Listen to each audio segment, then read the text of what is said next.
అందరికీ నమస్కారం. Welcome to జీవన చినుకు. చిన్న కథ పెద్ద అర్థం. ఒక చిన్న గ్రామంలో రఘు అనే ఒక బాలుడు ఉండేవాడు. అతనికి అబద్ధం చెప్పడం ఒక అలవాటు అయిపోయింది. చిన్న విషయానికైనా నిజం చెప్పకుండా అబద్ధంతో తప్పించుకునేవాడు. పెద్దవాళ్ళు ఎంత హెచ్చరించినా అతను పట్టించుకోలేదు.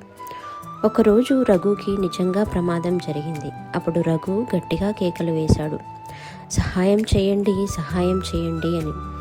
కానీ గ్రామస్తులు ఇది ఇంకో అబద్ధమే అనుకొని ఎవరూ రాలేదు. ఆ రోజు రఘు ఒంటరిగా భయపడ్డాడు. కన్నీళ్లతో తన తప్పును అర్థం చేసుకున్నాడు. అప్పుడు రఘు మనసులో అనుకున్నాడు, నిజం చెప్పే అలవాటు ఉంటే ఈరోజు నేను ఒంటరిగా ఉండేవాడిని కాదు అని.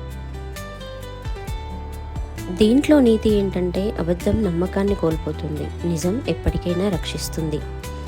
ఈ స్టోరీ మీకు నచ్చితే లైక్ చేసి కామెంట్ చేయండి. ఇలాంటి మోరల్ స్టోరీస్ కోసం జీవన చినుకు ఛానల్ని సబ్స్క్రైబ్ చేయండి.